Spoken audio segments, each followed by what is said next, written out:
Oke, Bro Feli, itu kan untuk hewan-hewan yang menjembatani kita dengan makhluk halus ya gitu ya. Ibaratnya kayak gitu ya. Radarnya ya. Nah, ini ada hewan yang beberapa hewan peliharaan nih, tapi dia bisa tahu ada yang meninggal. Bener nggak sih itu?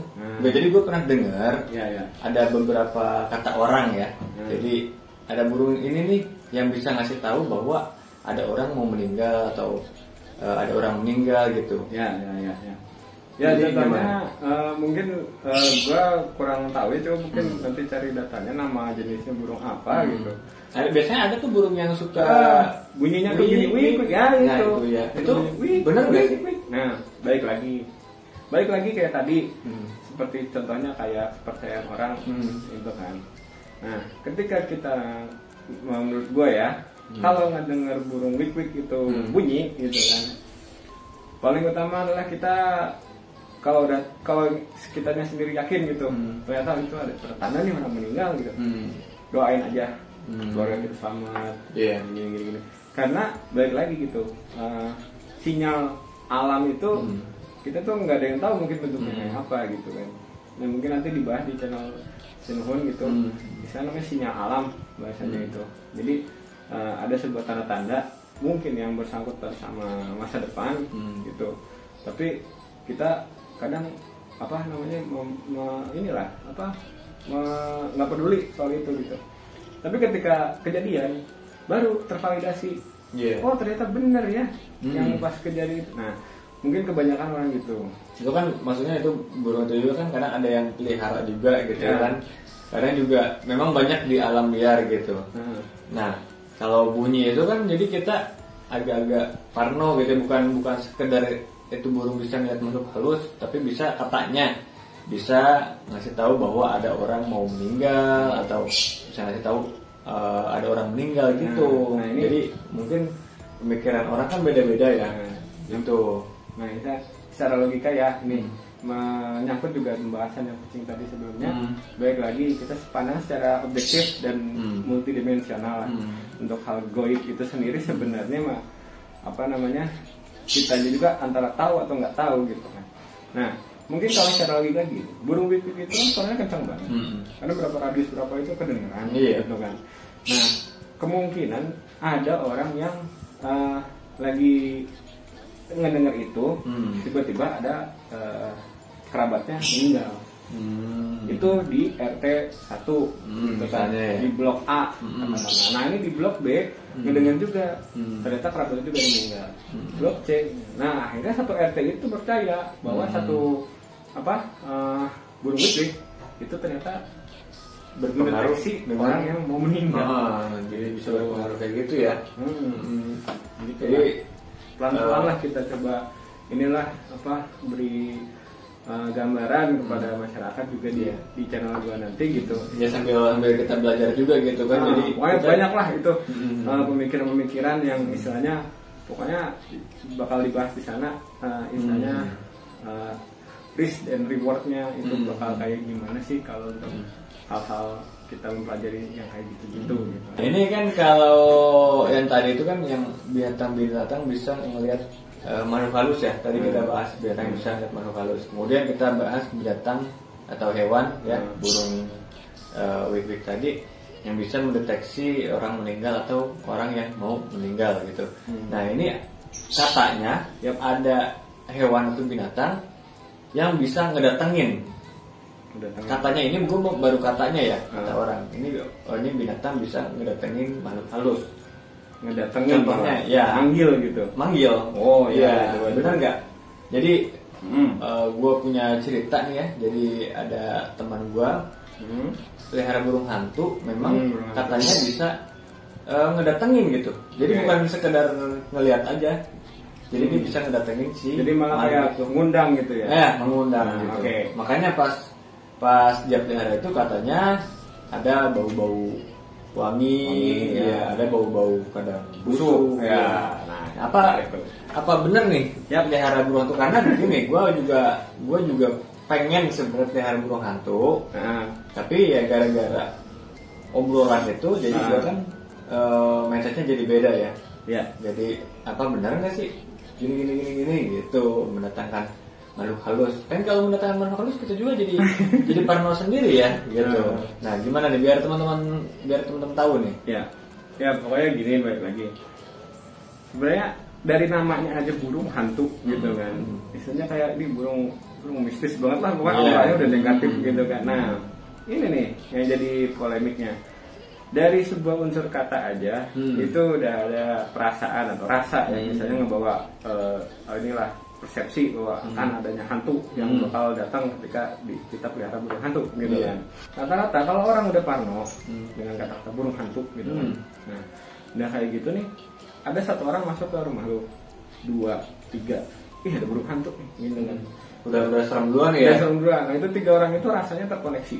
Tet gitu kayak note gitu kan, note. Nah ketika mereka bertiga itu merasakan sesuatu, nah hawanya tuh keung gitu dan kayak mistis lah gitu. Nah itu tuh dimanfaatkan sama si ini apa namanya yang makhluk yang jin yang paling inilah yang nomor level 1 lah gitu misalnya. Nah dia tuh berubah bentuknya jadi persepsi yang ada di paling banyak dari 3 orang tersebut gitu. Jadi burung hantunya jadi ya dianggap membawa makhluk halus gitu. Padahal enggak ya, kalau misalnya kita enggak, maksudnya kita persepsinya dia biasa aja gitu. Ini binatang peliharaan kan bentuknya lucu ya. Memang namanya itu burung hantu, tapi kan kalau bentuknya itu kan lucu gitu ya. Dia nggak terlalu agresif segala macam gitu kan. Jadi satu mungkin dari nama, terus juga dari suara yang dikeluarkan juga. Suaranya kan kayak serem-serem gitu ya, gitu kalau nggak salah ya. Terus juga bisa muter kepalanya gitu. Itu kan kayak ada kesan bahwa itu serem gitu. Mistis ya, padahal emang enggak ya. Padahal sebenarnya itu burung hantu menurut saya paling keren karena saya tahu burung hantu itu silent killer. Dia kalau lagi terbang mengambil si tikus itu sampai nggak kedengeran sama si itunya. Hewan buruan ya gitu. Itu padahal paling keren burung hantu sebenarnya. Itu memang kebetulan karena satu baik dari nama sama mungkin kesan orang yang ini ya gitu ya. Nah itu skenario pertama ya. Skenario pertama gitu. Nah jadi ada yang makhluk itu yang istilahnya makhluk level 1 yang berubah bentuk menjadi sebuah entitas yang kita kenal sebagai mungkin ketika di situ orang pada mikir kuntilanak ya jadi kuntilanak. Orang di situ mikirnya jadi pocong. Tapi ya bisa juga skenario kedua nih. Tadi kan skenario pertama, skenario kedua bisa aja memang kebetulan di tempat itu emang tempat yang dilalui misalnya jalan tolnya si makhluk. Nah itu pas kita pelihara burung hantu itu. Ya mungkin kebetulan di tempat. Mungkin kita pelihara burung hantu ada wewangian. Nah bisa aja emang lagi ada yang lewat. Karena mungkin di tempat posisi itu ada saluran, misalnya ada channel seperti kayak ini lah. Nanti jalurnya si makhluk lewat gitu. Jalurnya. Nah itu yang kadang-kadang kita pelihara burung hantu ada bau-bau gitu teman-teman. Kebetulan mungkin ada yang lewat. Nah kebetulan itu ada yang lewat. Jadi ketidaksengajaan bisa juga itu skenario kedua ya. Jadi bukan dia mendatangkan hantu sekali lagi seperti itu ya. Jadi memang ya kalau mau dipelihara silahkan dipelihara gitu kan, pelihara dengan baik gitu ya, jangan ada pemikiran-pemikiran yang negatif mungkin ya, gitu ya. Oke, jadi tadi kita udah bahas beberapa hewan mistis ya, yang kita anggap mistis. Kemudian udah kita bahas burung yang tadi bisa ngasih tahu bahwa ada orang meninggal. Ya sih namanya burungnya burung kedasi kalau nggak salah ya. Kalau nggak salah burung kedasi teman-teman. Jadi kalau ada teman-teman yang tahu, tulis aja di kolom komentar kalau kita salah ngasih tanya. Kemudian ada burung hantu yang bisa mendatangkan makhluk halus yang katanya gitu. Nah, oke, jadi ini dari semua pembahasan kita apakah berpengaruh jadi hewan-hewan yang mistis tadi apakah berpengaruh sama kita kalau kita pelihara nih? Berpengaruh nggak kira-kira? Oke, sebenarnya gini. Jadi mungkin ada orang yang pengen pelihara ini tapi wah nanti kan begini-begini, pengen pelihara ini wah nanti kan begini-begini gitu kan. Dan itu dikait-kaitkannya dengan makhluk-makhluk yang nggak bisa kita lihat lagi berarti gitu. Itu bisa berpengaruh nggak? Apa nggak usah lah, biarin aja kita pelihara ya pelihara sebisa kita, nggak usah mikirin yang aneh-aneh yang negatif gitu, nggak bagaimana? Ya. Pokoknya kalau mau pelihara aja. Baik lagi ya. Boleh ya berarti ya. Baik lagi mungkin di kepercayaan masing-masing gitu kan. Mungkin ada hewan yang nggak boleh dipelihara, mungkin ada gitu ya. Saya juga kurang paham gitu. Nah, kalau misalkan memang boleh atau tidak ya mending di koridor yang sama itu atau kepercayaan atau tentang dari agama masing-masing gitu ya paling utama gitu kan.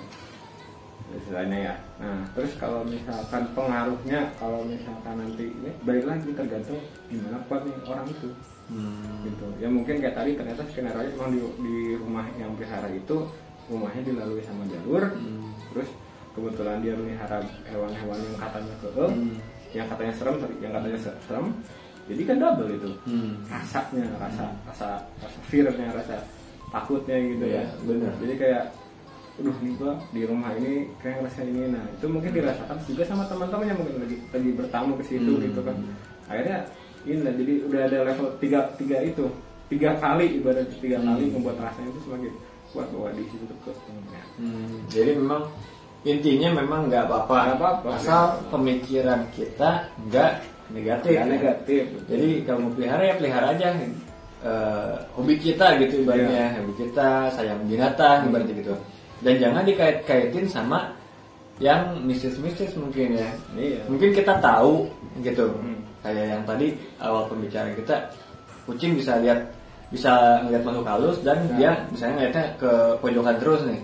Ya udah asal kita tahu aja, oh itu kucing bisa ngeliat. Gitu aja ya. Mungkin nggak usah yang wah gini kan suka ada tuh orang-orang yang maksudnya parnoan jadinya kan, wah jadi takut nih gini gitu. Padahal ya memang mereka seperti itu ya, hewan-hewan itu ya gitu ya. Dia memang mendeteksi kayak yang tadi lu bicarain pada awal pembicaraan gitu ya. Baik lagi kalau di sini saya juga ngomong panjang lebar kayak gini, ngomong pandangan saya kayak gini. Ini mungkin saya juga salah gitu. Mungkin kalau yang salah itu datangnya dari saya gitu, tapi kalau yang benar pasti dari Sang Pencipta gitu. Oke teman-teman, jadi itu udah sama Bro Verly dari Jejak Sinuhun udah dijelasin ya. Jadi beberapa hewan yang mistis, kemudian yang dianggap mistis ya, kemudian burung-burung yang bisa ngedeteksi orang meninggal, kemudian ada burung hantu yang katanya bisa ngedatengin makhluk halus, dan pengaruh apa kalau kita pelihara hewan-hewan tersebut gitu. Tadi udah kita jelasin berarti ya. Jadi mudah-mudahan ini juga jadi suatu pembelajaran buat kita semua ya. Jadi ya kata Bro Ferry ngomong tadi, jadi kalau mau pelihara hewan ya silahkan pelihara hewan aja, asalkan mindsetnya nggak negatif ya. Gitu ya. Jadi kita positif aja, kita menyayangi binatang gitu ya, apalagi hewan-hewan peliharaan yang kita sayang banget gitu ya. Jangan sampai kita pelihara hewan itu dia bisa ngeliat kayak gitu, jadi kita kan jadi parno, jadi negatif segala macem. Contohnya kayak selain sama berhubungan sama halus gitu, bukan contoh parno, ada juga mungkin yang hewan dianggap sial. Gitu kan, atau hewan yang mungkin bawa penyakit. Gitu. Pokoknya balik lagi ke mindset kita. Nah, paling utama mungkin cari dulu kebenarannya. Di 2 poin tadi apa tadi? Bawa sial dan bawa penyakit. Nah, nanti kita akan bahas next video ya, mungkin di channelnya Jejak Sinuhun ya. Jadi nanti kita ngobrol-ngobrol di Jejak Sinuhun nih, kita tanya-tanya lagi nih. Oke teman-teman, mungkin cukup sekian untuk video dari kita berdua nih. Kita udah jelasin semuanya. Mungkin jadi suatu pembelajaran buat kita juga ya, dan juga teman-teman. Oke teman-teman, jangan lupa like, comment, share, dan subscribe channel Hewan Peliharaanku dan juga channel Jejak Sinuhun ya. Oke, salam dari saya untuk hewan peliharaan kalian di rumah. Bye bye.